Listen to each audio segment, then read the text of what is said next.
ജില്ലയുടെ പൗരാണിക പ്രൗഢി തിരിച്ചുപിടിക്കാൻ ലക്ഷ്യമിട്ട് ആരംഭിച്ച ആലപ്പുഴ പൈതൃക പദ്ധതി പാതി വഴിയിൽ പൂർത്തിയാക്കുമെന്ന് പറഞ്ഞ മ്യൂസിയങ്ങൾ എങ്ങും എത്തിയില്ല.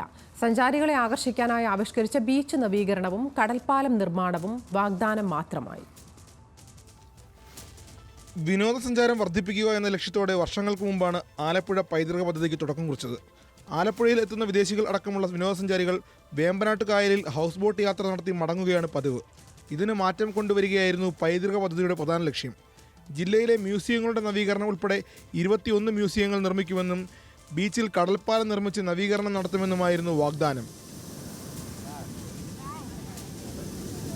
കനാൽ നവീകരണവും പദ്ധതിയിൽ ഉൾപ്പെടുത്തിയിരുന്നു. ഇതിനായി കനാലുകൾ വൃത്തിയാക്കുകയും ഇരുവശങ്ങളിലും ശില്പങ്ങളടക്കം നിർമ്മിക്കുകയും ചെയ്തു.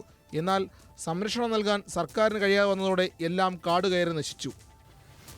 ഈ ആലപ്പുഴ ഹെറിറ്റേജ് നഗരം കേന്ദ്രീകരിച്ചുള്ള ഒരു വലിയ പദ്ധതി, പൈതൃക പദ്ധതി എന്ന് പറഞ്ഞ് തുടങ്ങിയത് വെള്ളത്തിൽ വരച്ച വര പോലെ നിൽക്കുകയാണ്.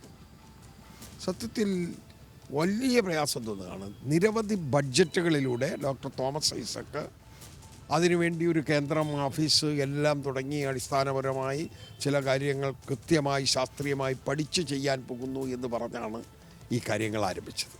നവീകരണം പൂർത്തിയായ കയർ ചരിത്ര മ്യൂസിയം, യാൺ മ്യൂസിയം, ഇവിടുത്തെ സംഭരണ കേന്ദ്രം തുടങ്ങിയവ സഞ്ചാരികൾക്കായി തുറന്നു കൊടുക്കുമെന്ന് കഴിഞ്ഞ വർഷം പറഞ്ഞെങ്കിലും ഇപ്പോഴും ഇതിൻ്റെ നിർമ്മാണം പൂർത്തിയായിട്ടില്ല.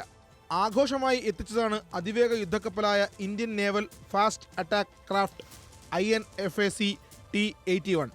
ഗോവ ഷിപ്പ്യാർഡിൽ ഇസ്രയേലിൻ്റെ സഹകരണത്തോടെ നിർമ്മിച്ച 25 മീറ്റർ നീളമുള്ള യുദ്ധക്കപ്പലും ഇപ്പോൾ സംരക്ഷണം ഇല്ലാതെ നാശത്തിൻ്റെ വക്കിലാണ്. ആലപ്പുഴയുടെ മുഖം മാറ്റുമെന്ന് പറഞ്ഞു തുടങ്ങിയ പൈതൃക പദ്ധതി ടൂറിസത്തിൻ്റെ മുഖം കൂടുതൽ വികൃതമാക്കി ഇഴയുകയാണ്. ന്യൂസ് മലയാളം, ആലപ്പുഴ.